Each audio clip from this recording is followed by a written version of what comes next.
Hello students, मैं करतार सिंह तंवर आपका English की क्लास में हार्दिक अभिनंदन करता हूं। I welcome all of you guys in this English class. दोस्तों, मैं आपके लिए आज की क्लास में लेकर आया हूं night of the scorpion poem. It was written by Nissim Ezekiel. ये इंडियन पोएट हैं जो इंडियन बैकग्राउंड की पोएम है, इंडियन पोएट है, इंडियन विलेज की एक पोएम है, बहुत खूबसूरत पोएम है नाइट ऑफ द स्कॉर्पियन, जो निसिम इजिकल ने लिखी है। ठीक है, हमने जो पिछली क्लासेस में जो पोएम पढ़ी थी वो सारी वेस्टर्न जो पोएट्स थे उनकी पढ़ी थी।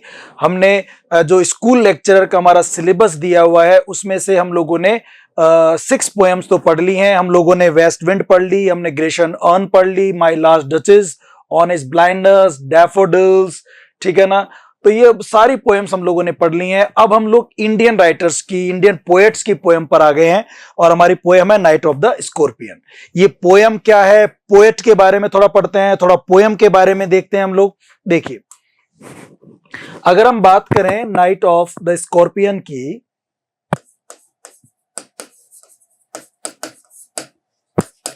नाइट ऑफ द स्कॉर्पियन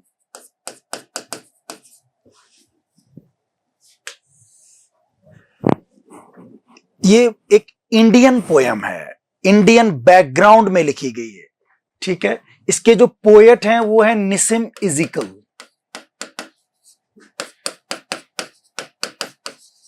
निसिम इजिकल इसके पोएट हैं। He was born in 1924 and he died in 2004। ऐसा कहा जाता है कि पोस्ट कॉलोनियल जो इनका टाइम जो है वो पोस्ट कॉलोनियल माना जाता है। तो actually he was the father of post colonial Indian English poetry. जो इंग्लिश पोएट्री थी, इंडियन इंग्लिश पोएट्री, उसके पोस्ट कॉलोनी मतलब आजादी के बाद के जो कवि थे उनमें इनको सबसे पहला कवि माना जाता है। He is known as the father of post colonial Indian English poetry. He was born in 1904। इस पे क्वेश्चन बनता है कब पैदा हुए, 1904 में। कब एक्सपायर हुए, 2004 में, 2004 में। और इन्हें father of post colonial Indian English poetry माना जाता है। ये बहुत अच्छे कवि थे। He was born in Bombay, जो आजकल मुंबई कहलाता है। बॉम्बे बोर्न थे, born and brought up in Bombay. इनके जो फादर थे, एक्चुअली ये पूरा जो परिवार था ये जू थे, यहूदी थे, जू थे। और इन्हें ना बैन जूइस भी कहा जाता है। बहुत अच्छे लोग थे। इनके जो फादर थे वो मुंबई में ही बॉटनी के प्रोफेसर थे और इनकी जो मम्मी थी, इनकी जो मदर थी, वो किसी स्कूल में प्रिंसिपल रही थी और एक बहुत अच्छी वेल एजुकेटेड फैमिली के रहे हैं। और निसिम इजिकल बॉम्बे में पैदा हुए, मराठी भाषा भी ये जानते थे और इंग्लिश के बहुत अच्छे जानकार थे। और ये पढ़ने के लिए लंदन गए, वहां इन्होंने अपनी काफी सारी कविताएं, काफी सारे नॉवल इन्होंने जो है पब्लिश करवाए। वहां ये रहे, प्ले राइट भी रहे हैं, ये नॉवलिस्ट रहे, मींस ये पोएट रहे। और इनको जो है 1983 में द लेटर ऑफ साम, द लेटर ऑफ साम, इसका प्रोनाउंसिएशन साम है। द लेटर ऑफ साम के लिए इनको 1983 में साहित्य अकेडमी अवार्ड को दिया गया। इनको मतलब साहित्य अकेडमी अवार्ड इनको जो है दिया गया। 1983 में इनकी एक कलेक्शन था पोएम्स वगैरह का, द लेटर ऑफ साम। उसके लिए इनको 1983 में साहित्य अकेडमी अवार्ड दिया गया। साहित्य अकेडमी अवार्ड इनको दिया गया, ठीक है ना। और बहुत ही ये इनका नाम रहा और काफी कहा भी जाता है father of post colonial Indian English poetry. और ये मुंबई के रहने वाले थे। इनके फादर बॉटनी के प्रोफेसर थे, ठीक है ना। और आगे बात करें अगर हम लोग,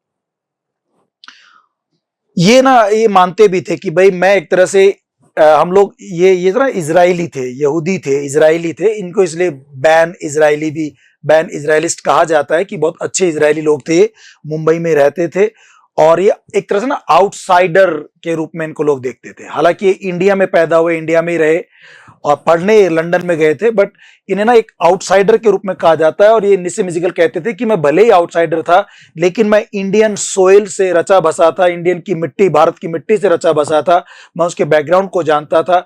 इसलिए इनकी जो पोएम्स है ना, वो बहुत सारी poem Indian culture, Indian villages को लेकर के है। ये जो poem night of the scorpion है ना, ये इसका बैकग्राउंड भी इंडियन विलेज है, इसका बैकग्राउंड इंडियन विलेज है, जिसमें एक परिवार की कहानी है। उस परिवार में मां है, एक मां है, वो मां सोई हुई है, ठीक है ना। अब देखो, ये ऐसा कहा जाता है कि भाई जो कविता आप पढ़ेंगे नाइट ऑफ द स्कॉर्पियन, ये कविता जो लिखने वाला वो पोएट खुद निस्सिम इज़िकल है या कोई पोएटिक पर्सोना है।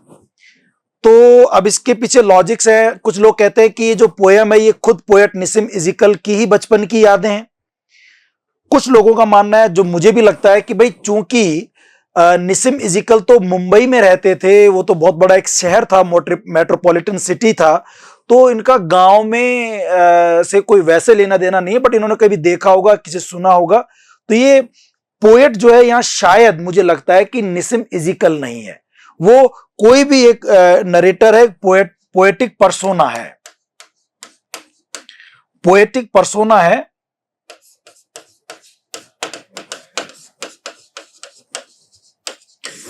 ये कोई पोएटिक पर्सोना है, कोई पोएट ने जो एक व्यक्ति माना है उसके अंदर, उसकी मां है, मदर है, and she was sleeping in the night in her hut, she was sleeping in her hut in the night and it was raining continuously, it was continuously raining about 10 hours, ये दिया गया है, लगभग 10 घंटे तक raining होती रही, raining continuously 10 hours, 10 घंटे लगातार बारिश होती रही। तो इस बारिश की वजह से a scorpion crawling and came into the house of poetic persona, जो भी पोएट है उसके घर में स्कॉर्पियन अंदर आ गया। और उस स्कॉर्पियन ने क्या किया, मदर के टो पर, जो उसका टो था, पैर की जो अंगुली, पैर का जो अंगूठा था, ही मींस जो स्कॉर्पियन है, स्टंग बाय स्कॉर्पियन। स्कॉर्पियन ने क्या किया, उस मां के पैर पर डंक मार दिया, because it was raining continuously 10 hours। तो पानी के डर से वो बचकर जो है वो घर के अंदर घुस गया। वहां पर उसकी मां जो थी वो लेटी हुई थी और उसने जो उसके टॉप पर डंक मार दिया। ही स्टंग, स्कॉर्पियन को यहां पर पर्सोनिफाई किया गया, उसको एक व्यक्ति की तरह माना, उसके लिए ही यूज किया, हिम यूज किया, एक व्यक्ति की तरह स्कॉर्पियन को माना। उसी की कहानी है। उसने क्या किया, मदर को स्टंग कर दिया, ठीक है ना। एक्चुअली वो बरसात के डर से घर के अंदर आ गया और ना वो एक सैक ऑफ राइस, चावल के बोरे के नीचे जाके छुप गया। वहां उससे कुछ छेड़छाड़ की गई, वो बाहर निकला और उसने डंक मार दिया। अब चूंकि बाहर बारिश हो रही थी तो वो तो अंदर रहना चाहता था, लेकिन क्या हुआ, जैसे डंक मारा ना, the mother started crying, she started crying, वो जोर जोर चिल्लाने लगी। लोग जो है घर के इकट्ठे हो गए, गांव के लोग इकट्ठे हो गए। लोग, गांव के जो विलेजर्स थे, वो like a swarm of flies, मक्खियों के झुंड की तरह वहां पर इकट्ठे हो गए। बहुत सारे लोग, गांव में होता भी है। इसने ना इंडियन बैकग्राउंड दिया है, इंडियन विलेज का बैकग्राउंड दिया है कि वहां के लोग ऐसे जमीन पे नीचे सोते हैं, उनके कच्चे घर होते हैं, उनके घरों में बिच्छू सांप घुस जाते हैं। इस तरह का बैकग्राउंड देने की कोशिश की है। और लोग ना इसकी बुराई भी करते हैं। लोग कहते हैं कि ये जो ये कई पोएट्स हैं, जो कई ये नॉवेलिस्ट हैं, ये इंडियन की गरीबी को जो है उसका बखान करते हैं और उससे फिर वो उनको ऑस्कर मिल जाता है, उनको साहित्य अकेडमी अवार्ड मिल जाता है, उनको नोबेल पुरस्कार मिल जाता है। तो ऐसा ही कुछ लोग बुराई भी करते हैं निशा म्यूजिकल की, बट वो कहता है कि भाई ये तो ठीक है, जो मैंने देखा वो बताया। मतलब एक तरह से ये इंडियन विलेज के अंदर जो अभी आगे पढ़ेंगे सुपर स्टिशंस की बात भी करता है।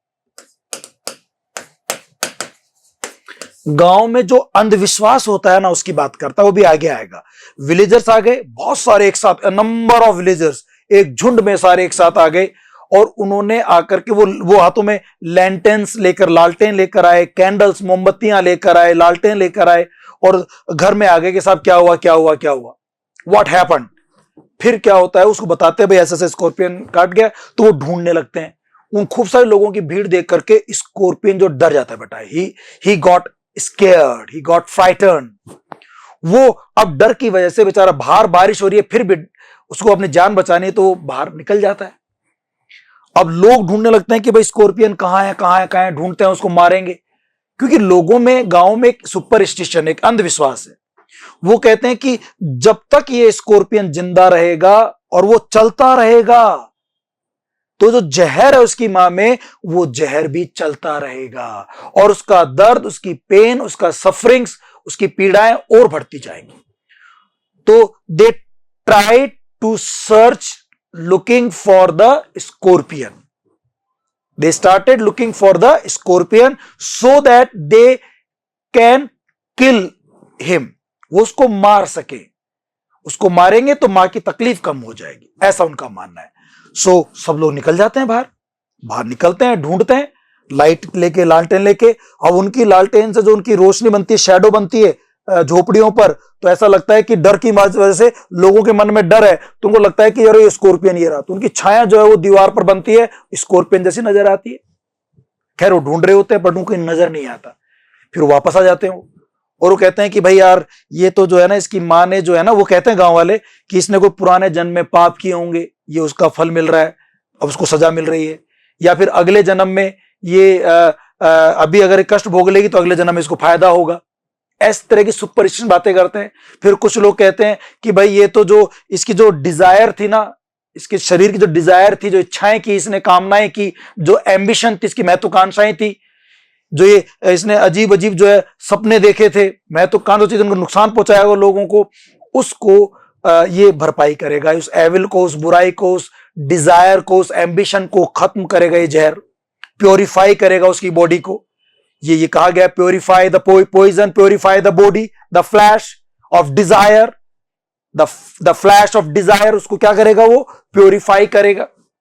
जो एम्बिशंस हैं उनको प्योरीफाई करेगा, पॉइजन ये काम करेगा, पॉइजन प्योरीफाई। इसमें एक तरह से पैराडॉक्स का उसने यूज किया इस लाइन के अंदर कि पॉइजन कैसे प्योरीफाई करता है, बट करता है।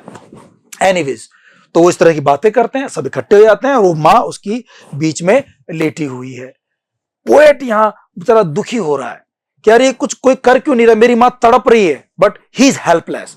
The poet himself is helpless, he is only watching his mother twisting and crying, उसको बेचारा देख रहा है केवल। ही इज हेल्पलेस, वो कुछ नहीं कर पा रहा। एनीवेज, ये बात चलती रहती है। तभी क्या होता है कि उसके फादर आते हैं, लड़के के फादर आते हैं, मतलब जो माँ है उसके हस्बैंड आते हैं, और वो क्या करते हैं, वो थोड़ा सा ना स्केप्टिक है, वो रैशनलिज्म है उसके अंदर, वो ना थोड़ा सा दिमाग वाला बंदा है, वो रैशनल है, वो तर्क वितर्क की बात सोचता है, वो साइंस का सपोर्टर है, वो साइंस की तरफ जाता है, सुपरस्टिशंस के खिलाफ है वो। तो वो क्या करता है, थोड़ा सा इलाज करने की कोशिश करता है। वो कुछ मेडिसिन, कुछ पाउडर लेकर आता है, कुछ हाइब्रिड्स दवाइयां लेकर आता है, कुछ अलग अलग प्रकार के मिक्सचर जड़ी बूटियों के, हर्ब्स के बनाता है, और उसके टो पर जहां स्टंग कर दिया ना, उस पर दवाई लगाता है, बट वो अभी भी तड़प रही है। फिर वो क्या करता है, उस पर एक दूसरा इलाज करता है। ये सब करके पाउडर, हर्ब्स और मेडिसिन और ये सब लगा करके फिर वो क्या करता है, एक जो पफिन आता है ना, परफ्यूम जो है उसको वो लेकर आता है, मोम आता है, लिक्विड वैक्स आता है, उसको जहां जहर काटा ना, स्कॉर्पियन ने काटा, उस पर वो उसको लगाता है, वैक्स को, लिक्विड वैक्स को, और उसको फिर वो मैच स्टिक से, माचिस की सींग से वो आग लगाता है। तो वो कहता है कि फ्लैम फीडिंग, ये वर्ड आता है, फ्लैम फीडिंग, एफ एलिटेशन, और फ्लैम फीडिंग, जो आग जल रही है वो फीड कर रही है, अब इस पे पन है कि वो हो सकता है कि उस वैक्स को ही, वैक्स जलता है तो इसलिए वो जल रहा है, या हो सकता है कि वो जो जहर है उसके अंदर उस जहर को खींच रहा है, वो फ्लैम फीडिंग, तो वो जो आग जलती है वो जहर को खत्म कर रही है, ऐसा मानते हैं उसके फादर, पोएटिक पर्सोना के फादर। एनीवेज, तो वो उससे भी लेकिन ठीक नहीं होते, अभी भी तड़प रही है बेचारी उसकी मां।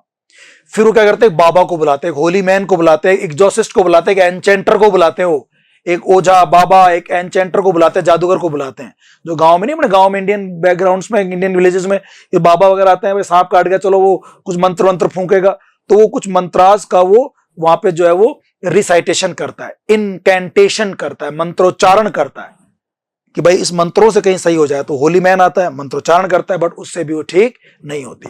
इतने करते करते क्या होते हैं, 20 घंटे हो जाते हैं, 20 आवर्स का टाइम हो गया, रात भर वो तड़पती रही।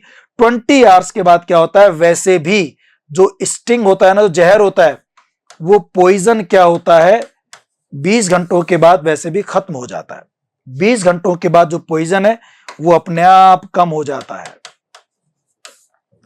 उतर जाता है जहर, वो मिटिगेट हो जाता है, वो सबसाइड हो जाता है, सबसाइड हो जाता है, जहर कम हो जाता है और उसकी मां ठीक हो जाती, अपने आप जहर उतर गया। न होली मैन से उतरा, न उसके फादर से उतरा, न लोगों की प्रेयर दुआओं से उतरा। लोगों ने दुआएं करी, भगवान ने दुआएं करी, और बहुत सारे लोग आ गए, खूब सारा गांव इकट्ठा हो गया वहां पर, सबने दुआएं करी, बट वो तो अपने आप ठीक हो गई, क्योंकि 20 घंटे बाद जहर ही उतर गया। बिच्छू का जहर कोई खतरनाक होता नहीं है, वो जहर उतर गया और वो मां खड़ी हो गई। अब लास्ट की लाइन सबसे बेस्ट है इसकी, जो इस पूरी कविता का सार है, समरी है। वो मां उठते ही कहती है कि थैंक गॉड, भगवान आपका धन्यवाद, यू स्पेयर्ड माई चिल्ड्रन, तुमने मेरे बच्चों को बचा लिया और मुझ पर जो है पॉइजन का असर रहा, बिच्छू ने मुझे काटा, बच्चों को नहीं काटा। तो देखो, एक मां जो तड़प रही थी, तड़प के बाद, दुख के बाद वो उठती है और वो अपनी चिंता नहीं करती, अपने बच्चों की चिंता करती है। तो कहीं ना कहीं ये पोयम मदर के जो सेल्फलेस लव है, सेल्फलेस लव ऑफ मदर, उसको शो कर रही है।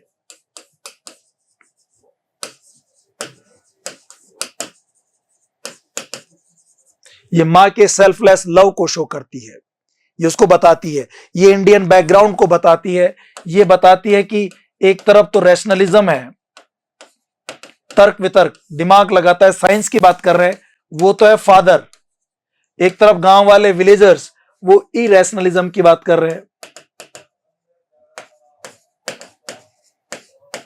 इरेशनलिज्म की बात कर रहे हैं, वो रिलीजन की बात करते हैं, वो धर्म की बात करते हैं, ठीक है ना, वो है गांव वाले, ये सब गांव वाले हैं। वो विलेजर्स हैं, विलेजर्स, वो है होली मैन, जो बाबा आया था, जो पंडित आया था, जो ओझा आया था। और साइंस की बात करने वाले, रैशनल यानी कि तर्क वितर्क की बात करने वाले फादर थे, जो दवाइयों का, मेडिसिन का, इनका प्रयोग करते हैं। हालांकि वो ठीक किसी से भी नहीं होती, वो तो खुद ब खुद 20 घंटे बाद सही हो जाती है, ठीक है ना। तो ये एक तरह से पोयम है आपकी नाइट ऑफ द स्कॉर्पियन, बहुत इजी, बहुत सरल सी पोयम है, फ्री वर्स में लिखी गई है। It has been written in free verse, इसको फ्री वर्स में लिखा गया है। फ्री वर्स मतलब देयर इज नो राइम, कोई राइम नहीं है, नो मीटर, कोई मीटर नहीं, कोई राइम नहीं, बिल्कुल सरल भाषा में लिखी गई है, फ्री वर्स है और नरेटिव फॉर्मेट में लिखी गई है। ऐसा लग रहा है कोई कहानी है, नरेटिव फॉर्म में लिखी गई है।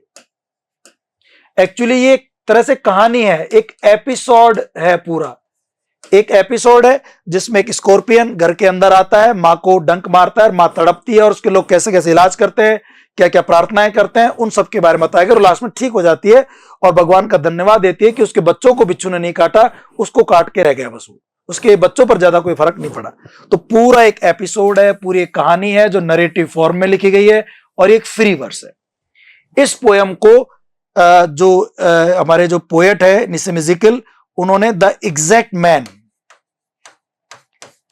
द एग्जैक्ट नेम जो उनका 1965 में कलेक्शन आया था, उसमें इसको पब्लिश करवाया था।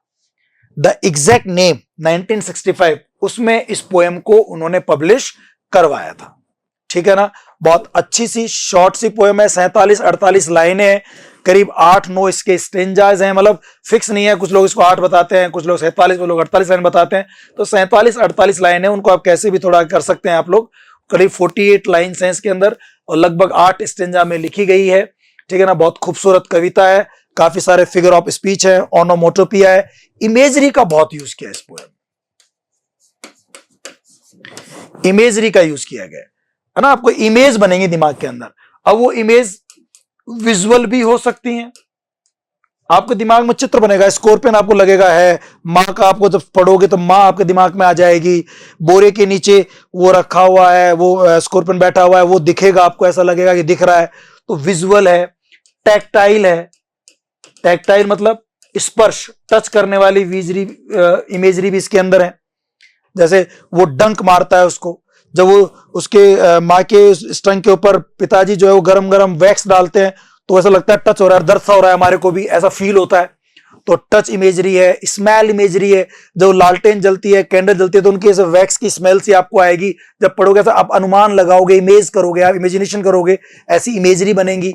Smell, tactile, visual, sound, sound वाले बनेगी। बज, वो जो गांव वाले आते हैं और they are buzzing, they are taking the names of God, ठीक है ना, तो वो ऐसे बजिंग हो रहा है। ओनोमोटोपिया, उनकी जबान चल रही है, तो ऐसे साउंड इमेजरी भी है, विजुअल इमेजरी है, स्मेल इमेजरी है।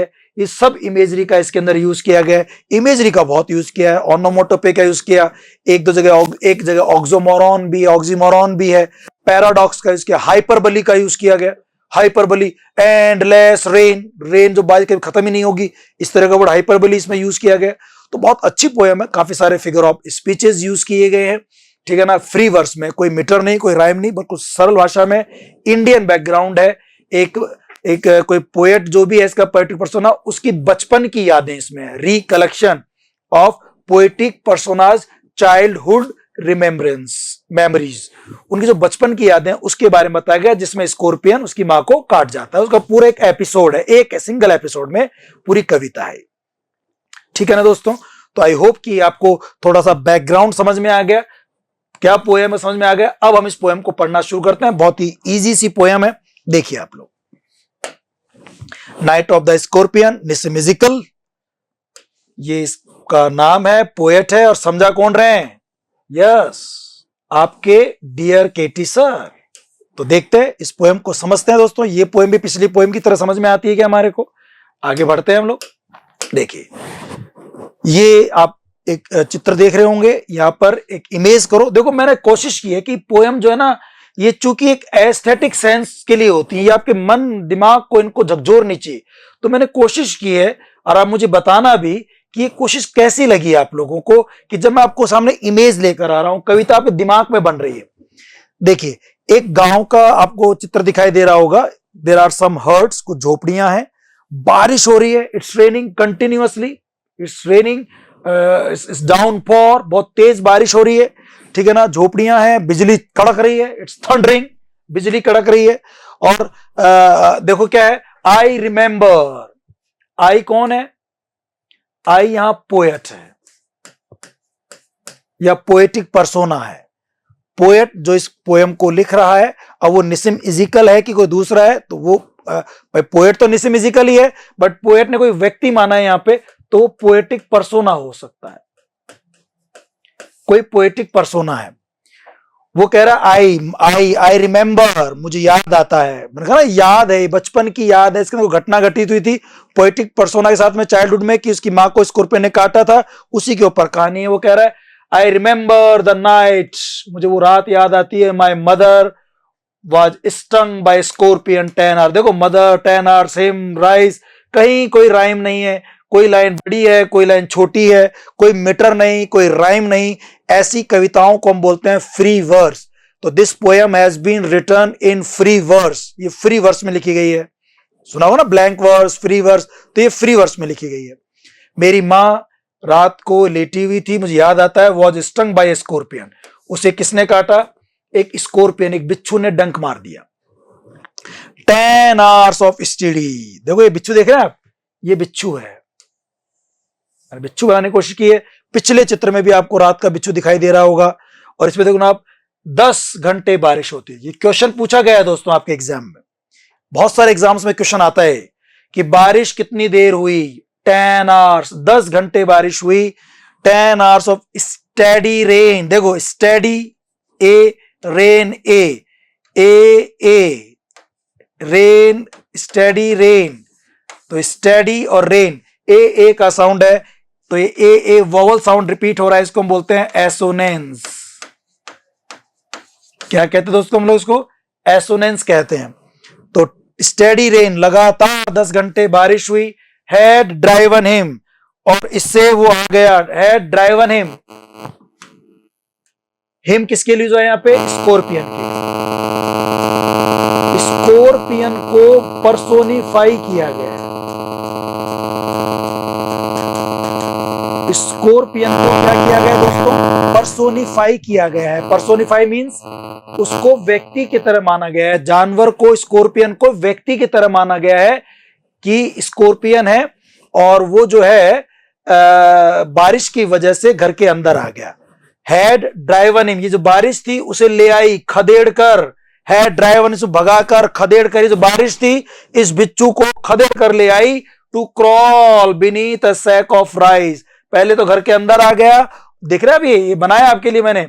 ये बिच्छू जो है घर के अंदर आ गया और घर में आकर के ये एक जो राइस, चावल के बोरे के नीचे आके छिप गया। क्रॉल, रेंगते हुए बोरे के नीचे छिप गया। अब आपको नहीं लगता कि आप इमेज बना रहे हैं दिमाग में? आपको लग रहा है कि बिच्छू आ रहा है, अंदर गया और एक बोरे के नीचे जाके छिप गया। इसे कहते हैं इमेजरी का यूज करना। और बहुत खूबसूरती से निसिम इजिकल की ये पोयम इसकी इमेजरी के लिए जानी जाती है। तो उसने यहां विजुअल इमेजरी बनाई है। क्या बनाई उसने? विजुअल इमेजरी, कि आपको एक विजुअल दिखाई देगा, आपको एक चित्र सा बना हुआ दिखाई देगा। दिमाग में आप सोचेंगे कि हाँ यार वास्तव में स्कॉर्पियो अंदर आ गया और एक राइस के कट्टे के नीचे, बोरे के नीचे आके छिप गया। Beneath a sack of rice. ठीक है ना? तो बात समझ में आ गई। कवि जो पोएटिक पर्सोना है वो अपने बचपन की याद बता रहा है कि किस प्रकार से एक स्कॉर्पियो ने उसकी मां को काटा। क्योंकि स्कॉर्पियो अंदर कैसे है? बहुत तेज बारिश हो रही थी 10 घंटे लगातार, उसकी वजह से, उस बारिश की वजह से वो अंदर घर में आ गया और एक राइस के बोरे, एक चावल के बोरे के नीचे, बीनीथ, उसके नीचे जाके रेंगता हुआ चला गया, छिप गया, वहां जाकर के वहां पहुंच गया। उसके बाद क्या होता है देखिए, ये देखो 4 लाइन का एक स्टेंजा है इस पोएम में। 4 लाइन, 3 लाइन, कभी 4 लाइन, कभी 8 लाइन, ऐसे अलग अलग लाइन्स का ना स्टेंजा बना रखा है इस पोएम में। आगे बढ़ते हैं। ये है वो ब्लैक स्कॉर्पियो, ये एक डेविल का सिंबल है, एविल का सिंबल है, बुराई का, डर का, भूत पिशाच का ये सिंबल है। Symbol of devil, symbol of evil. Parting with his poison, ये हिज किसके लिए यूज हुआ? ये हिज यूज हुआ है अपने इस स्कॉर्पियो के लिए। बड़ा खतरनाक डेविल की तरह देख रहे हैं आप, ये भयानक जहर वाला। पार्टिंग विद हिज पॉइजन, देखो पार्टिंग में पी, पॉइजन में पी, ये हिज आया है किसके लिए? स्कॉर्पियन के लिए। पर्सोनिफाई किया गया है, पर्सोनिफाई किया गया इसको। पार्टिंग विद, पार्ट विद यानी देना। जो चीज आपकी होती है उसको जब आप किसी को देते हैं, तो जैसे मैं पैसा अपना किसी को देता हूं तो पार्ट विद माई मनी, ये पार्ट के साथ विद यूज होता है इसके अंदर। पार्टिंग विद हिज पॉइजन, वो अब मेरे पास तो पैसा है, मेरे पास ज्ञान है, मैं टीचर हूं, मैं आपको वो दे रहा हूं। लेकिन बिच्छू के पास तो जहर है, गंदे लोगों के पास तो गंदगी होती है। जो डेविल होते हैं, जो जो जो जो डीमन होते हैं, उनके पास तो बुरी चीजें होती है, तो वही दे सकते हैं। तो इसको डीमन का प्रतीक माना, इसलिए देखो चित्र मैंने लिया काला, बिल्कुल black. Parting with his poison, वो क्या देता है? अपना पॉइजन देता है, अपना जहर देता है। जो स्कॉर्पियो है वो अपना जहर देता है। पार्ट विद हिज पॉइजन, देखो पार्ट में पी, पॉइजन में पी, पी और पी यहां रिपीट हो रहा है, इसे आप कहते हैं एलिट्रेशन, अनुप्रास अलंकार। P P, parting with his poison, flash, तभी फ्लैश होता है, बिजली चमकती है। फ्लैश, क्योंकि बाहर तो बारिश हो रही है तो इट थंडर्ड, फ्लैश, बिजली चमकती है।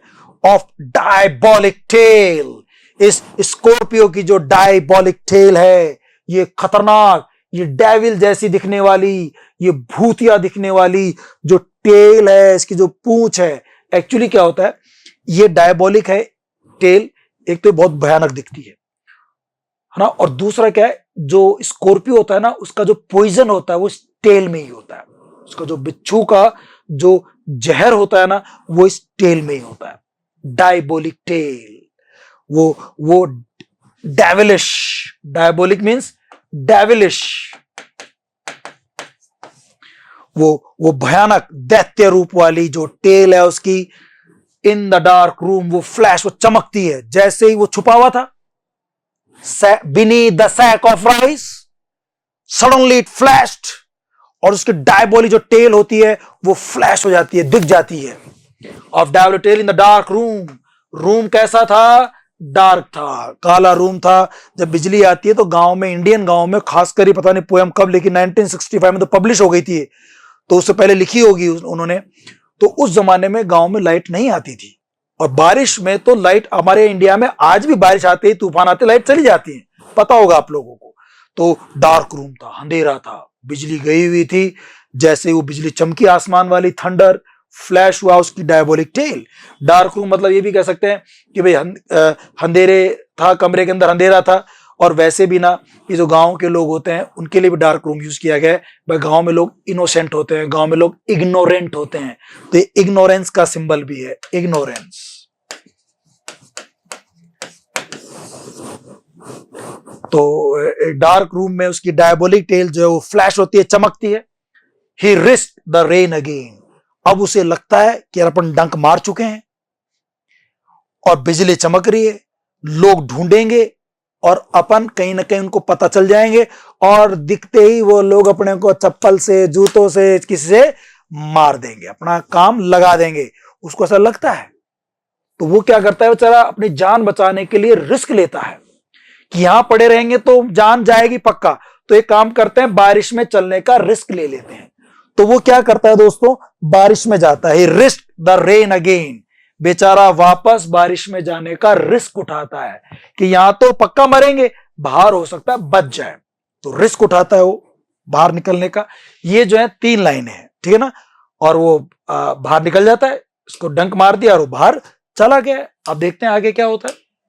The peasants came like swarms of flies, बहुत अच्छी लाइन है। peasants वहां पर आते हैं like मतलब यहां पर सिमली का यूज किया गया है। सिमली, जो लोग आते हैं वो किसकी तरह आते हैं, स्वार्म्स ऑफ फ्लाइज, मधुमक्खियों के स्वार्म्स, झुंड की तरह। जैसे आपने देखा होगा मधुमक्खियां एक साथ ऐसे लाखों करोड़ों की संख्या में पूरा ऐसे झुंड दिखाई देता है, आपको स्वार्म दिखाई देता है। और ऐसे ही गांव में जब कोई चीखना चिल्लाना शुरू करता है, कोई घटना शुरू होती है ना, तो भाई साहब सारे गांव वाले एक साथ पहुंच जाते हैं झुंड बनाकर, क्या हुआ क्या हुआ क्या हुआ करते हुए। लाइक स्वार्म्स ऑफ फ्लाइज, मधुमक्खियों के झुंड की तरह एक साथ वहां पर पहुंच जाते हैं। और वो पीजेंट्स, किसान, गांव वाले, देख रहे हैं आप, ये सारे गांव वाले वहां पहुंच गए। भाई क्या हुआ क्या हुआ, एंड बज्ड, देखो ये फिर सिमली का यूजर, बज करने लगे, भिन भिना, जैसे मक्खियां भिन भिनाती हैं ना, मक्खियां धीरे धीरे जो बज करती हैं, तो उसी प्रकार से लोग भी बात करने लगे, बज्ड। अब देखो ये ऐसे लग रहा है जैसे कि मक्खियों की आवाज सुनाई दे रही है, बज, तो ये साउंड इमेजरी है, साउंड इमेजरी है दोस्तों, बज। और बज के अंदर जो है ना, अगर हम फिगर ऑफ स्पीच की बात करें तो एक और है ओनोमोटोपिया।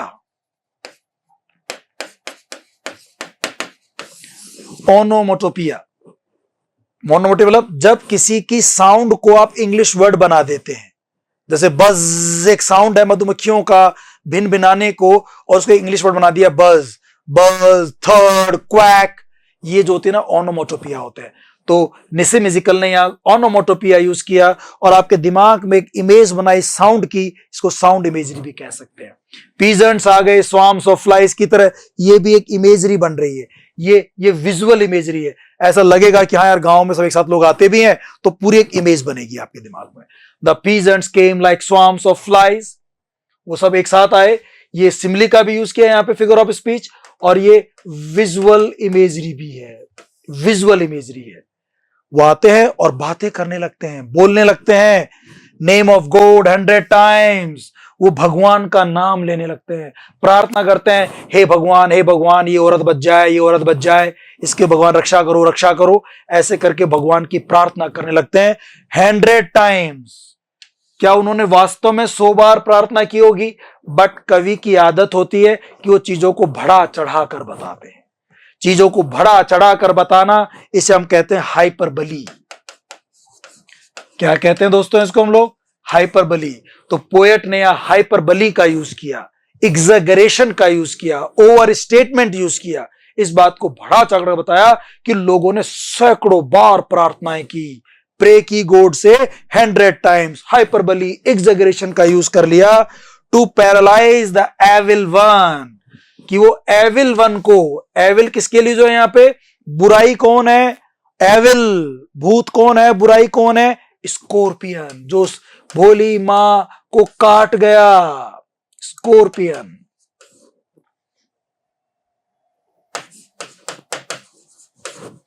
जो स्कॉर्पियो था उसके लिए एविल वन यूज किया गया है कि उस एविल वन को हे भगवान तुम पैरालाइज कर दो, उसको अपंग बना दो, उसको अंग भंग कर दो, वो आगे न चल पाए। ये दुआ कर रहे हैं क्योंकि गांव वालों में एक सुपरस्टिशन है, एक अंधविश्वास है कि जब तक वो स्कॉर्पियो चलता रहेगा उसकी मां में भी पॉइजन शरीर में आगे बढ़ता रहेगा और उसकी तकलीफ बढ़ती रहेगी, वैसे चीखती चिल्लाती रोती रहेगी। तो भगवान तुम स्कॉर्पियन को रोक दो वहीं पर, वो रुक जाएगा तो जहर वहीं रुक जाएगा और इसका दर्द, इसकी सफरिंग्स, इसका पेन कम हो जाएगा। ऐसा सुपर स्टिशन है गांव वालों में, इंडियन विलेजर्स के अंदर, पीजेंट्स के अंदर। तो किसान लोग आ गए, like swarms of flies and birds the name of God 100 times, भगवान का नाम लिया to paralyse the evil one. समझ में आ रहा है यहां तक आपको?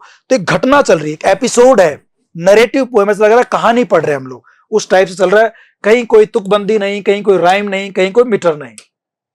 आगे देखिए आप, with candles and with lanterns. अब वो क्या करते हैं? अपने कैंडल्स को लेकर के, अपने मोमबत्ती को लेकर के, लैंटर्न्स लालटेन को लेकर के, throwing giant scorpion shadows of the mud baked walls, they searched for him, he was not found। देखो आप, ये पोयम है। आगे क्या कहते हैं? अब वो जो गांव वाले पहले तो प्रार्थना कर लिए, काम तो उन्होंने क्या किया? प्रे कर ली भगवान से, भगवान नाम लेके, भगवान इसके दुख को कम करो, उस एविल वन को, उस स्कॉर्पियो को आप जो है वो पैरालाइज कर दो। फिर वो क्या करते हैं? अपनी कैंडल्स, अपनी लालटेन्स लेकर के उस स्कॉर्पियो को ढूंढ रहे हैं। वो जा रहे हैं, थ्रोइंग जायंट स्कॉर्पियन शैडोज। जब वो जा रहे हैं तो क्या हो रहा है कि उनके हाथ में लालटेन वगैरह है, तो लालटेन से जो विलेजर्स हैं उनकी छाया बन रही है, उनकी शैडो बन रही है, और वो शैडो जो है वो इसके ऊपर अपने जो झोपड़ियां है ना, कच्ची मिट्टी की बनी झोपड़ियां, उनके ऊपर उनकी छाया बन रही है। और चूंकि गांव वाले डरे हुए हैं, उनको पता है कि स्कॉर्पियो ने काटा है, तो जो लोग डरे हुए होते हैं ना जिस चीज से, उनको वो चीज दिमाग में दिखाई देती है, तो वो डरे हुए तो ऑलरेडी हैं स्कॉर्पियो की शैडो से। देखो स्कॉर्पियो में और शैडो में एस का आ रहा है रिपीटिशन, ये एलिटेशन है, एलिटेशन का यूज किया। और स्कॉर्पियन शैडोज, ये एक्चुअली जो शैडो ये स्कॉर्पियो की नहीं बन रही, मड बेक्ड वॉल्स पर, मिट्टी की जो दीवारें है ना झोपड़ी की, उस पर एक शैडो बन रही है, वो शैडो गांव वालों की बन रही है। बट वो शैडो ऐसी बन रही है, ऐसा लग रहा है मानो कि ये शैडो किसकी है? स्कॉर्पियो की है। डर रहे लोग बाग, और यार देखो स्कॉर्पियो रहा, बड़ो बात पता चलता है ये तो लोगों की छाया है। तो लोगों की जो छाया है, उन छाया से भी अब डरने लगे। डर, एक पूरे गांव में एक डर सा हो गया है। थ्रोइंग जायंट, विशाल काय, जायंट, बहुत बड़ी स्कॉर्पियो की शैडो बन रही है। वो शैडो एक्चुअली किसकी बन रही है? उन लोगों की बन रही है, विलेजर्स की बन रही है, on the mud baked walls. और वो शैडो किस पे बन रही है? एक झोपड़ी के ऊपर, जो कच्ची मिट्टी से बनाते हैं ना लेप लाप करके, उस दीवार की बनी हुई है। दे सर्च फॉर हिम, वे उसकी तलाश करने चले गए। कौन? विलेजर्स उसके गांव में तलाश कर रहे हैं, ढूंढ रहे हैं, तभी स्कॉर्पियन शैडो बन रही है। ये स्कॉर्पियन शैडो ये गांव वालों की है, और गांव वाले जो है वो डर रहे हैं, डर का प्रतीक है, फियर, स्केर्ड है। ही वॉज नॉट फाउंड, ढूंढते हैं बट उनको मिला नहीं। वो ढूंढने लगे, रात में बारिश हो रही थी, उनको मिला नहीं। अब क्या होता है देखिए, अब दे क्लिक देयर टंग्स, अब वो बोलने लगे। क्लिक्ड, क्लिक क्लिक क्लिक, जैसे जबान चलती है ना, जैसे क्लिक क्लिक क्लिक क्लिक होता है, तो ये साउंड है। तो यहां they click their tongue, sound imagery का यूज किया गया। किसका यूज किया हमने? साउंड इमेजरी का यूज किया। और क्लिक्ड, ये क्लिक क्लिक की आवाज होती है, आवाज को शब्द बना दिया, तो ये ओनोमोटोपिया है।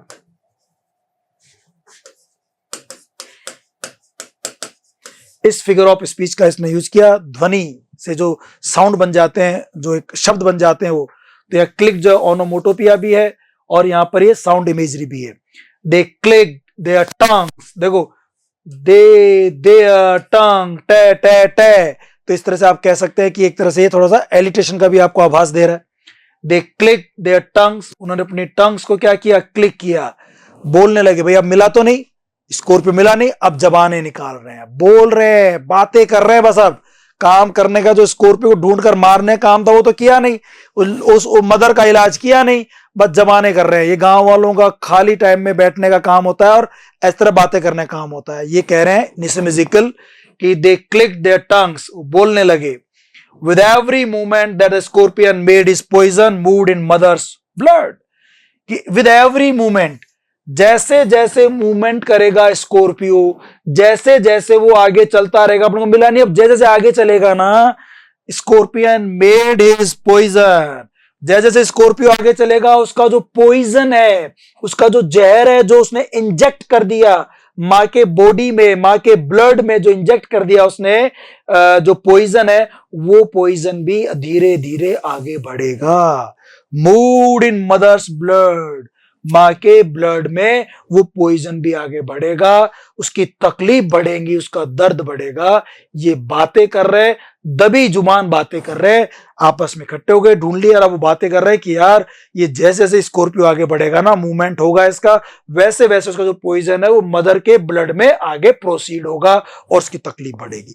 दे सेड, ये किसने कहा? उन्होंने कहा। किन्होंने? विलेजर्स ने। अच्छा, इस पोएम का टेक्स्ट एक साथ जब पूरा देखेंगे ना टेक्स्ट, तो आपको पता लगेगा कि ये दे सेड इसके बाद अब 5 लाइनों में लगातार आ रहा है, कंटिन्यू आ रहा है, बार बार लास्ट में। ये जो दे सेड है ये 5 टाइम्स, 5 बार आप देखेंगे रिपीट होगा लास्ट में। तो जब लास्ट में कोई शब्द रिपीट होता है, एक जैसा शब्द बार बार रिपीट होता है लास्ट में, लाइन के लास्ट में, तो इसे हम लोग स्ट्रक्चर वाइज इंग्लिश में कहते हैं एपीफोरा। एपीफोरा या एपिस्ट्रफी।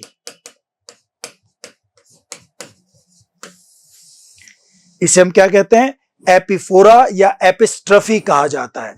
जब कोई चीज बार बार ऐसे रिपीट होती है किसी भी लाइन के लास्ट में, अगर कोई वर्ड, सेम वर्ड अगर रिपीट होता है, they said they said they said, बार बार आएगा, देखना भी आप लोग, इसे हम एपीफोरा कहते हैं, एपिस्ट्रफी कहते हैं।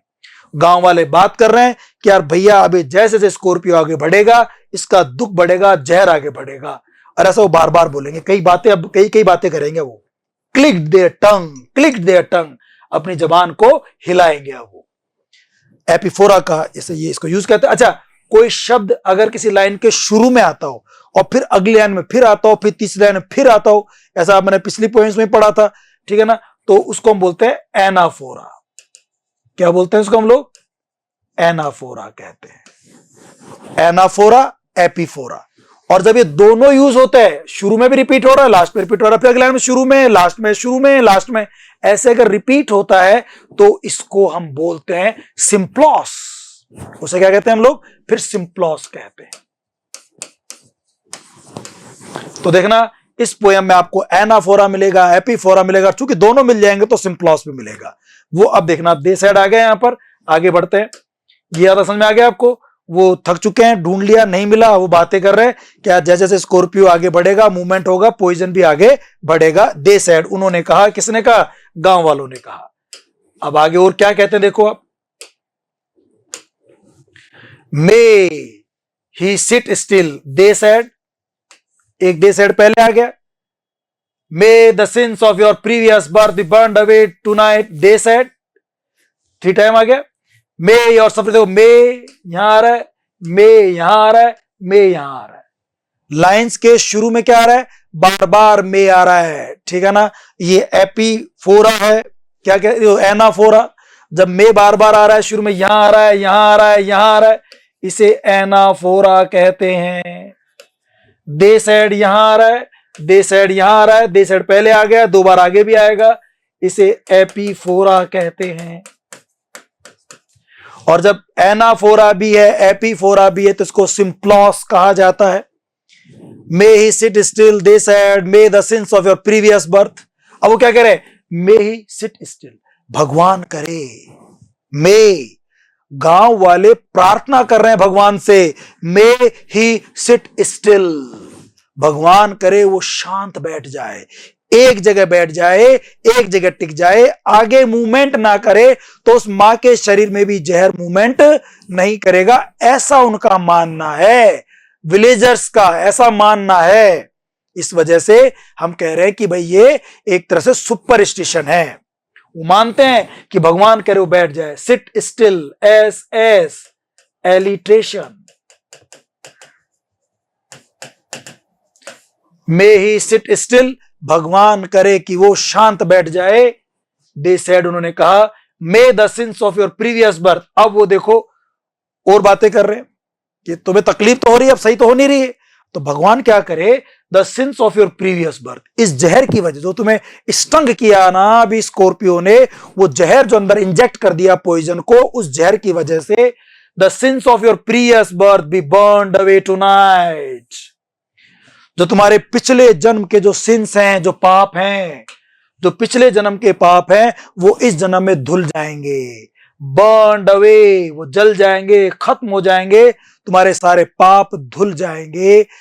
इस रात जब आज तुम तड़प रही हो ना, तो तुम्हारे पिछले जन्मों के जो बुरे कर्म थे, वो आज बुरे कर्म जो है वो साफ हो जाएंगे, तुम्हारे जो पाप थे वो धुल जाएंगे। उन्होंने कहा, दे सेड, देखना ये पोएट नहीं कह रहा, ये पोएटिक पर्सोना नहीं कह रहा, ये गांव वाले कह रहे हैं।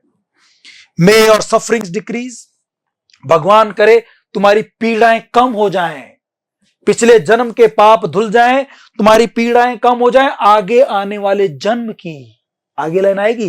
दे सेड, उन्होंने कहा कि सफरिंग डिक्रीज, तुम्हारी जो कष्ट है, जो तुम्हारी पीड़ा है, वो कम हो जाए। कौन सी पीड़ा, कौन से कष्ट तुम्हारे कम हो जाएं? देखिए, the misfortunes of your next birth, आगे ना बात, अगले जन्म के जो तुम्हारे मिसफॉर्चून्स है, दुर्भाग्य है, वो इस तकलीफ से वो कम हो जाए। मे ऐसा हो, दे सेड, चौथी बार आ गया, 4th टाइम, दे सेड, उन्होंने कहा, और ये मे आ गया 4th टाइम। पिछले जन्म के पाप धुल जाएं, अगले जन्म के जो तुम्हारे कर्म है, जो मिसफॉर्चून्स हैं, जो तुम्हारे अगले जन्म के जो आगे जो पाप करोगे, वो अभी से कम हो जाएं। May the sum of all evil, भगवान करे तुम्हारी सारी जो एविल हैं, जो तुम्हारी सारी जो बुराइयां हैं, तुम्हारे सारे जो ये जो बुरे कर्म हैं, balanced in this unreal world, वो इसी वर्ल्ड में, स्वर्ग में जाओगे, नरक में जाओगे, वहां कम ज्यादा हो, इसी उसकी बजाय इसी दुनिया में, अभी इसी जन्म में, इसी दुनिया में, इसी लोक में, इसी लोक में, परलोक में नहीं, इसी लोक में, यह लोक, मृत्यु लोक में ही तुम्हारे जो एविल है ना, सारी वो बैलेंस हो जाए, सारी बुराइयां तुम्हारी अच्छाइयों से बैलेंस हो जाए, ऐसा वो दुआ कर रहे हैं। Balance in this unreal world, against the sum of good become diminished by your pain, वो जो तुम्हारी जो अच्छाइयां हैं, उनसे ये जो बुराइयां हैं, ये बैलेंस हो जाएं। बाय योर पेन, तुम जो पेन सहन कर रही हो, जो तुम सफरिंग, जो पीड़ा तुम सहन कर रही हो, उससे तुम्हारे सब चीजें ठीक हो जाएं। मे, देखो 5th टाइम आ गया, 5 बार मे का यूज किया गया, 5 बार दे सेड का यूज किया गया। इस बात को याद रखना आप लोग, क्वेश्चन बन सकता है। 5 बार मे का यूज किया, 5 बार दे सेड का यूज किया। ये मे जो शुरू में आ रही है एनाफोरा है, जो दे सेड बाद में आ रहा है वो जो है वो एपीफोरा है। May the poison purify your flesh, बहुत अच्छी लाइन है ये। Poison purify, P P repeat हो रहा है, इसे हम कहते हैं एलिट्रेशन। ये क्या होता है दोस्तों? ये होता है एलिट्रेशन, पी पी यहां पर रिपीट हो रहा है, alliteration. May the poison purify your flesh, तो यह एलिट्रेशन है।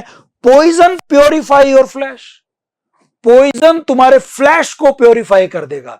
अब देखो फ्लैश का वैसे तो मतलब होता है मांस, मांस, लेकिन यहां पर ये तुम्हारे फ्लैश को प्योरीफाई कर देगा, मतलब तुम्हारे शरीर को प्योरीफाई कर देगा। तो फ्लैश का मतलब यहां बॉडी है, शरीर है, माइंड है, बॉडी है, शरीर है। तुम्हारे दिमाग को, तुम्हारे दिल को, तुम्हारे शरीर को प्योरीफाई कर देगा, बिल्कुल शुद्ध कर देगा ये जहर। तो यहां जो बॉडी है, ये फ्लैश आपके शरीर का एक पार्ट पूरे शरीर को व्यक्त कर रहा है। तो जब कोई छोटी चीज पूरे होल पार्ट को जब रिप्रेजेंट करती है, या होल पार्ट कोई छोटी चीज को रिप्रेजेंट करता है, इसे हम लोग फिगर ऑफ स्पीच में कहते हैं सिनकडकी। इसे सिनकडकी कहा जाता है। तो यहां फ्लैश में सिनकडकी का यूज हुआ है, जो पहले भी मैं आपको पढ़ा चुका कई बार, पिछले पोएम्स में पढ़ाया आपको मैंने सिनकडकी। तो सिनकडकी का यूज किया, फ्लैश से बॉडी बता रहा है। और आपको नहीं लगता कि पॉइजन जहर प्योरीफाई करेगा? अरे भाई जहर कैसे प्योरीफाई कर सकता है? जहर तो मारता है, वो शुद्ध कैसे करेगा? इसका मतलब इसमें दो कॉन्ट्राडिक्टरी बातों को एक साथ जक्सटापोज किया गया है, एक साथ रखा गया है। और जब दो कॉन्ट्राडिक्टरी बातों को एक साथ जक्सटापोज करते हो, साथ में से जबरदस्ती लेकर आते हो साथ में, इसे आप कहते हैं पैराडॉक्स। तो दोस्तों इस लाइन में पैराडॉक्स भी है, पैराडॉक्स का यूज किया गया इस लाइन में। May the poison purify your flesh, भगवान करे तुम्हारे शरीर को शुद्ध कर दे ये जहर। मतलब तुम्हारे जितने भी बुरे कर्म हैं, तुम्हारे जितने भी गलत चीजें हैं, एविल्स हैं, बुराइयां हैं, उन सबको प्योरीफाई कर दे। प्योरीफाई योर फ्लैश, आपका शरीर, योर फ्लैश ऑफ डिजायर, यह आएगा आगे, तुम्हारे जो इच्छाओं का जो शरीर है, जिसमें तुम तरह तरह की इच्छाएं करती हो, उस शरीर को वो प्योरीफाई कर दे। तो देखो प्योरीफाई, पॉइजन प्योरीफाई में एलिटेशन भी है, इसमें पैराडॉक्स भी है, और फ्लैश की वजह से सिनकडकी का भी यूज किया गया है। तो बहुत सारे फिगर ऑफ स्पीच का निसिम इजिकल ने यूज किया है, इसलिए पोएम बहुत खूबसूरत है और इसलिए हमारे ये सिलेबस में रहती है। ठीक है ना? ओके, आगे बढ़ते हैं। देखो हम लोग of desire, flash of Dzire, वो तो पिछले लाइन में लाइनों को तोड़ रहा है ये भी बार बार। फ्लैश ऑफ डिजायर, जो हमारा शरीर है जिसमें इच्छाएं कभी खत्म नहीं होती, उसके शरीर को ये प्योरीफाई करेगा। And your spirit of ambition, और महत्वाकांक्षाओं की जो तुम्हारी आत्मा है। ये क्वेश्चन अभी पूछा है 2020 में, इस आरपीएस स्कूल लेक्चरर में पूछा, या फिर संस्कृत डिपार्टमेंट वाले स्कूल लेक्चरर में पूछा है कि वो एक पूरी लाइन दे दी और योर स्पिरिट ऑफ, और आगे ये ब्लैंक स्पेस दे दिया। तो ये भरना था, उसमें ऑप्शन था एम्बिशन, एम्बिशन करेंगे हम लोग।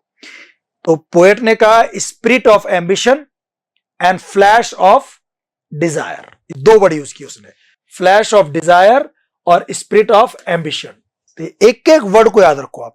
टेक्स्ट में कहीं से भी कोई चीज पूछ लेता है वो, तो आपको पोएम का ना पूरा टेक्स्ट पता होना चाहिए, लगभग आपको लाइन के वर्ड्स, उनकी राइम स्कीम सब याद होनी चाहिए।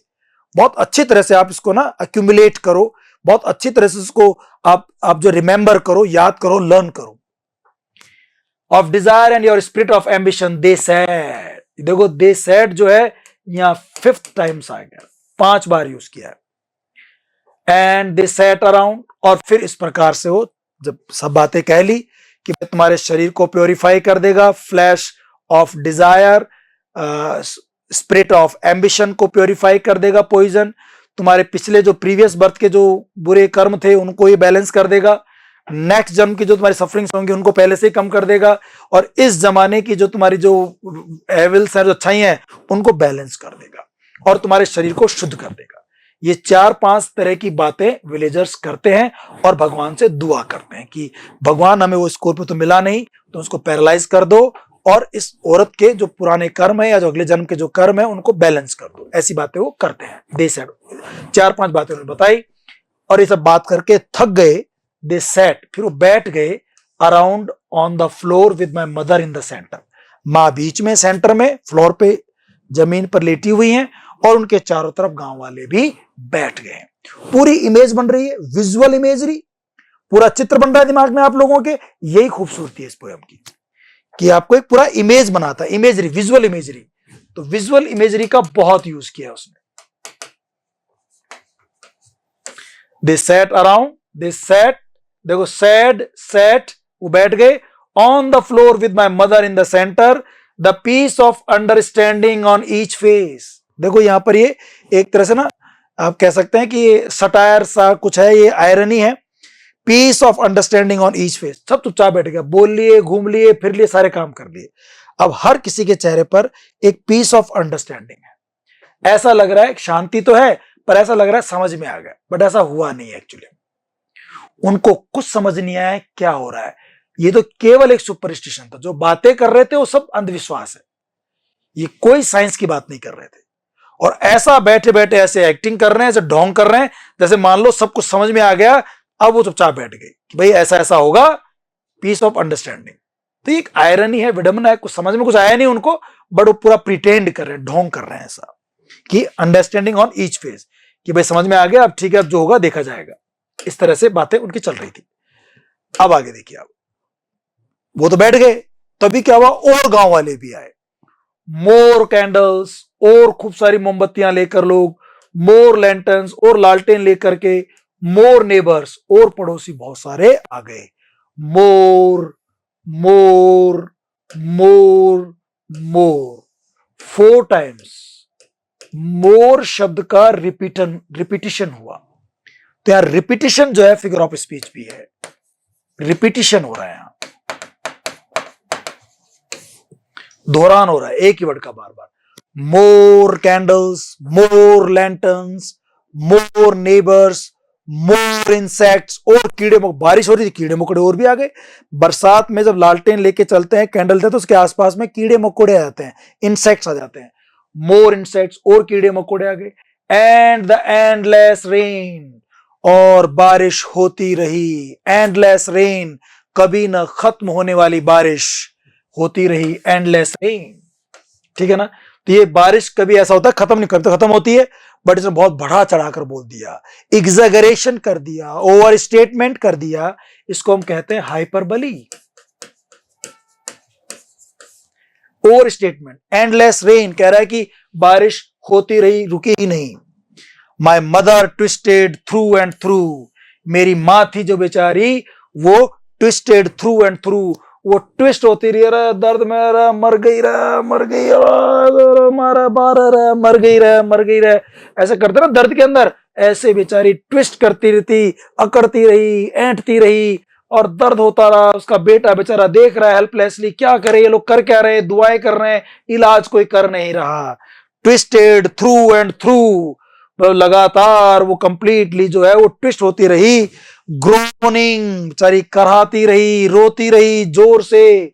अब ऐसा साउंड सा लग रहा है, रो रहा बारा, मर गई रहे, मर गई रहे, मारवाड़ी बोलते हैं अपने यहाँ।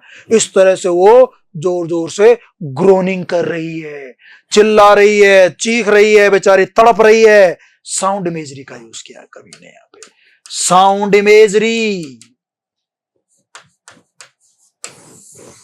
Groaning on a mat, twisted through and through, my mother, बेचारी उसकी मिजरी, उसकी दयनीय सितारे, कितना पेन वो सहन कर रही है अंधविश्वास की वजह से।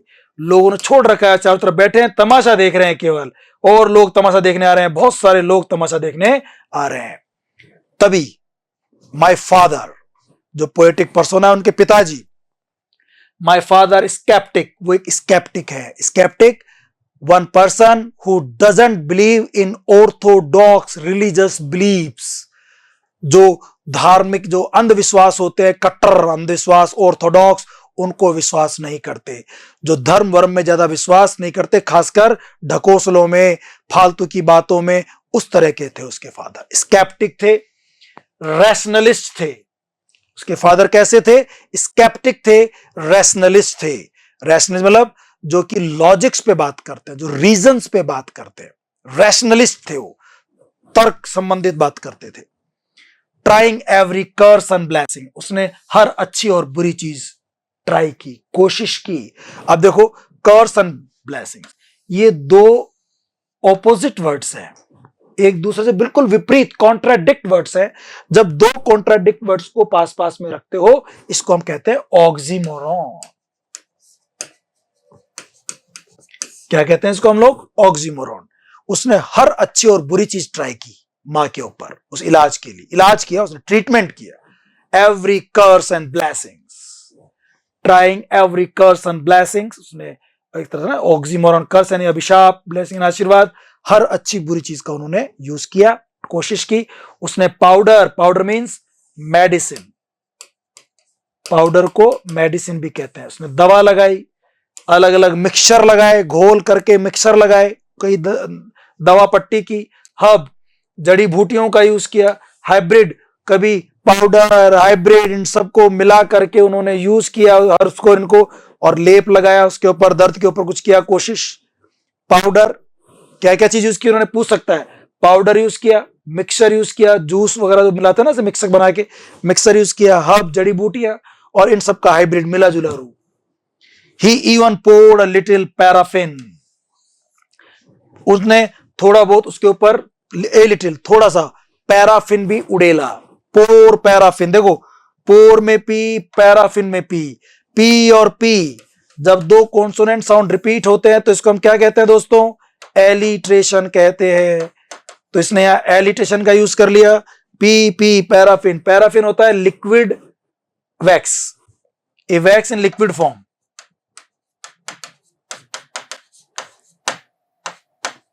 वैक्स इन लिक्विड फॉर्म, गरम गरम हॉट होती है भाई। वेट जो पैराफिन है वो लिक्विड फॉर्म में तभी आएगी जब उसको गर्म करेंगे। जैसे ही मोम ठंडी हो जाती है तो वो सॉलिड कंडीशन में आ जाती है। तो पैराफिन होता है जब वैक्स को आप लिक्विड कर देते हो, गर्म करके उसको है ना, उसको लिक्विड फॉर्म में ले आते हो, तरल फॉर्म में ले आते हो, तो उसे थोड़ी सी गरम गरम दर्द होता है। अगर आप अपने स्किन के ऊपर भी आप पैराफिन डालोगे ना, वैक्स को गर्म कर डालोगे तो उसे जल सी जाती है वो।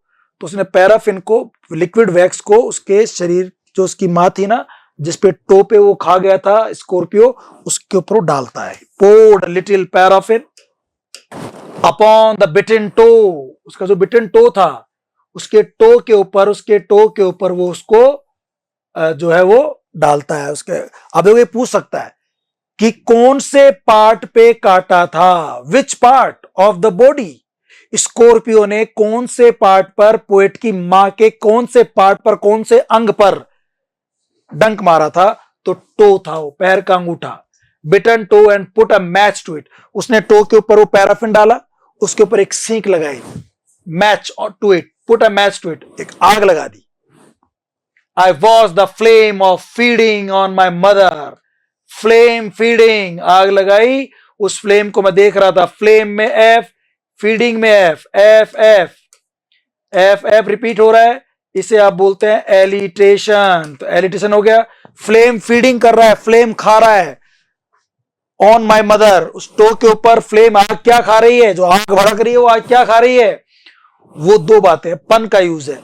फ्लेम खा रही है एक तो, जब वैक्स को जलाओगे ना, माचिस लगाओगे तो वैक्स जलती है, मोम जलता है, तो हो सकता है वो मोम को खा रही हो, वैक्स को खा रही हो, कैंडल खा रही हो। दूसरी बात, चूंकि वो जहर है, तो ऐसा मानना है कि आप पैराफिन डालते हो, उसको जलाते हो तो जहर को सोख लेता है, जहर को जला देता है वो पैराफिन आग लगाने से। तो शायद वो पॉइजन खा रही है, या फिर दूसरी बात हो सकती है कि वो वैक्स को खा रही है। बट दो अर्थ हो गए। और फ्लैम फीडिंग में एफ और एफ रिपीट हो रहा है, ठीक है ना, तो ये एलिटेशन भी हो गया। और फ्लैम फीडिंग, फ्लैम जो है फीडिंग कर रही है, खाना खिला रही है, तो फ्लेम बिल्कुल मानव की तरह काम कर रही है। फीड तो मां करती है, खाना खिलाने का काम तो मां करती है, फ्लेम कर रही है, तो इसमें पर्सोनिफिकेशन भी है, यहां पर्सोनिफिकेशन भी यूज हुआ। तो क्या क्या किया पिताजी ने? पिताजी ने पाउडर यूज किया, मिक्सचर यूज किया, हर्ब यूज की, हाइब्रिड यूज किया, पैराफिन यूज किया, माचिस लगाई, उस पे पैराफिन डाल के टो के ऊपर आग जलाई और वो फ्लेम फीडिंग किया, ये सब काम किए। कुछ नहीं हुआ भाई, कुछ भी नहीं हुआ, पिताजी के इन कामों से भी कुछ भी नहीं हुआ। आई वॉच्ड, मैं देखता रहा, हेल्पलेसली। पोएट कह रहा है, पोएटिक पर्सोना मतलब कि मैं देखता रहा, the holy man performed his rites to tame the poison with an incantation. अब देखो एंट्री हो गई, पहले विलेजर्स अपना काम कर चुके, दुआ वगैरह कर चुके, दुआ वगैरह हो गई, दवा हो गई, उसके बाद अब आगे बाबा ओजा एनचेंटर होली मैन, एनचेंटर आ गए हैं। अब एंट्री हो गई है एनचेंटर की, अब एंट्री हो गई है एग्जॉसिस्ट की, ओझा बाबा की। अब बाबा आ गए, देख रहे हैं आप ये यहां बाबा है, ये बाबा एक मंत्र उच्चारण कर रहे हैं, हवन वगैरह हो गया है, गांव के लोग चारों तरफ बैठे हुए हैं, ठीक है ना, ये गांव के लोग बैठे हुए हैं, हवन चल रहा है, बाबा आ गए, होली मैम अपने राइट्स कर रहे हैं, अपने रिचुअल्स कर रहे हैं, रीति रिवाज मंत्रोच्चारण इनकैंटेशन कर रहे हैं। देख रहे हैं आप ये स्पीकर लगा के काम चल रहा है। ऐसा मैंने काल्पनिक चित्र लिया है आप लोगों के लिए। ये एक्चुअली आप चित्र देख रहे हो तो मेरे घर का ही है। मेरे घर पर एक बार मैंने हवन करवाया था, एक बाबा को बुलाया था, उसका ही ये एक चित्र जो मैंने आप लोगों के लिए डाल दिया। ये मैं खुद देखो यहाँ पर रहा और मंत्र चल रहा है। ये हमारी माँ है, ये दादी जी हैं, ठीक है ना, सब बैठे हुए हैं, गांव के लोग बैठे हुए हैं, मंत्र चल रहा है। तो उस तरह को सीन नहीं लिया मैंने आप लोगों के लिए, ठीक है ना, थोड़ा सा पर्सनल हो गया, बट कोई बात नहीं। आपसे देखो आई वॉच्ड मैंने देखा, आई वॉच्ड मैंने देखा, बार बार सेम शब्द रिपीट हो रहे हैं। इसको आप एनाफोरा कहते हैं ना, तो ये एनाफोरा यूज हो रहा है। मैं देखता रहा कि मेरा मदर का जो था वो फ्लेम जो उसको फीडिंग कर रहा है, जहर को कर रहा है कि वैक्स कर रहा है, मैं देखता रहा। फिर मैं देखता रहा कि होली मैन आया, एक ओजा आया, एक जोसिस्ट आया, एक एनचेंटर आया। उसने क्या किया, परफॉर्म इज राइट्स, उसने अपने रीति रिवाज परफॉर्म किए, राइट्स मंत्रोच्चारण किए, टू टेम यानी टू कंट्रोल, कंट्रोल करने के लिए, to tame to control the poison, उस जहर को कंट्रोल करने के लिए, विद एन इनकेंटेशन मंत्रोच्चारण से। इनकेंटेशन होता है recitation of mantras, recitation again and again of mantras, incantation मंत्रोच्चारण किया गया ताकि जहर पर टेम काबू पाया जा सके। बाबा भी आ गए, पिताजी भी आ गए, सब अपना अपना जो है काम कर रहे हैं, मां तड़पी जा रही है। आफ्टर 20 आवर्स, फिर वो घड़ी आ गई, 20 घंटे हो गए, कोई काम नहीं करी, दवा दारू कुछ काम नहीं किया, 20 घंटे हो गए, 20 आवर्स। कितने घंटे बाद, 20 घंटे बाद, इट लॉस्ट इट्स स्टिंग, जो जहर था ना, स्टिंग जो जहर डंक मारा था, उसने जहर मारा था, डंक मारा था, लॉस्ट इट स्टिंग, उसका जहर खत्म हो गया अपने आप ही automatically. After 20 hours it lost its sting, it lost its sting, उसका जहर 20 घंटों के बाद क्या हो गया, खत्म हो गया। ठीक है, अब जहर अपने आप खत्म हो गया, तो अब मां खड़ी होगी और लास्ट की 3 लाइनें जो बहुत अच्छी लाइनें इसकी देखिए आप। मदर खड़ी हो गई, देख रहे हो आप मां का चित्र देख रहे हो आप, ये एक मां खड़ी हो गई। माई मदर ओनली सेड, मेरी मां ने केवल यही कहा, खड़ी होने के बाद कुछ नहीं कहा, अरे मैं दुखी हो गई, परेशान हो गई, मेरे क्या देखो लग गई, नहीं, कुछ नहीं कह रही बेचारी। My mother said only thank God, भगवान तुम्हारा शुक्र है, the scorpion picked on me, कि स्कॉर्पियन ने मुझे पिक किया, मुझे चूज किया, मुझे चुना, एंड स्पेयर्ड माई चिल्ड्रन, और मेरे बच्चों को छोड़ दिया। भगवान अच्छा किया, आपका शुक्र है कि मुझे डंक मारा, मुझे चूज किया डंक मारने के लिए स्कॉर्पियो ने, मेरे बच्चों को छोड़ दिया। स्पेयर्ड माई चिल्ड्रन, ये है मां का प्यार। देख रहे हैं आप, एक मां अपने बच्चे को किस तरह से प्यार करती है। गांव की मां या अपने इंडियन जो मदर होती हैं, वो अपनी जान की परवाह नहीं करती। एक मां जो है अपने बच्चों के जान की परवाह करती है, उनके लिए वो बहुत ज्यादा एंडलेस लव शो करती है। ठीक है ना, उसका प्यार सेल्फलेस लव है, उस प्यार को ही बताया गया है। मां कहती है thank God the scorpion picked on me and spared my children, मेरे बच्चों को छोड़ दिया। इस तरह से ये पोएम खत्म होती है। इंडियन बैकग्राउंड पर एक इंडियन पोइट ने लिखी और एक मां के प्यार को दर्शाया गया, गांव के रिचुअल्स को, वहां के रीति रिवाजों को, सुपरस्टिशन अंधविश्वास को बताया गया, साथ में एक लड़ाई बताई गई उनकी जो है वो साइंस से भी, कि वो किस तरह से इलाज करता है, बट वो पूरा ज्ञान नहीं है उनके पिताजी को, इसलिए वो भी इलाज नहीं कर पाए, डॉक्टर को नहीं बुलाया उन लोगों ने। तो गांव में थोड़ी कमी है। निसिम इजिकल ये भी कहना चाहते हैं कि हमारे गांव में सुपरस्टिशन का बोलबाला है, उसके ऊपर भी बात करते हैं। तो ये जितने भी क्वेश्चंस बनेंगे ना आपके इस पोयम पे, मैंने लगभग सारे डिस्कस कर लिए दोस्तों आप लोगों से, ठीक है ना। फिर भी हम क्या करेंगे, इसके अगले पार्ट में मैं आपको इसके जो थ्योरी बताई आपको मैंने, इस पे हम बात करेंगे। और पार्ट थर्ड में इसके जो एग्जाम में आए हुए क्वेश्चंस हैं या जो बहुत मोस्ट इंपॉर्टेंट क्वेश्चन जो बन सकते हैं आगे आने के लिए, उन पे हम बात करेंगे पार्ट 2 में और पार्ट थर्ड में। पार्ट 1 में आपको एक कविता समझ में आ गई होगी। पार्ट 1 तो हम लोग, ये हो सकता है कि आपको यूट्यूब पे फ्री भी दिखा दे, लेकिन पार्ट 2 और पार्ट 3 देखने के लिए आपको हमारे ऐप पर जाना पड़ेगा, ई जैनित एजुकेशन ऐप के ऊपर। वहां जाइए और इन कोर्स को एंजॉय कीजिए। सारी पोएम्स, मैंने ये 7th पोएम है, इसकी जो पहले की जो 6 पोएम्स हैं वो भी पूरी एक तरह से पूरे पीडीएफ के नोट्स के साथ, सारे क्वेश्चन साथ में, तीनों वीडियोस पार्ट 1, पार्ट 2, पार्ट 3 मैंने वहां डाल रखे हैं। उनको आप देखिए, उनको आप एंजॉय कीजिए, ठीक है ना। ग्रेड फर्स्ट की और जो भी आप तैयारी कर रहे हैं कीजिए, इस पोएम को एंजॉय कीजिए। नेक्स्ट क्लास में दोस्तों हम मिलते हैं एक नेक्स्ट पार्ट 2 और पार्ट 3 के साथ। Till then bye bye and take care, चाओ।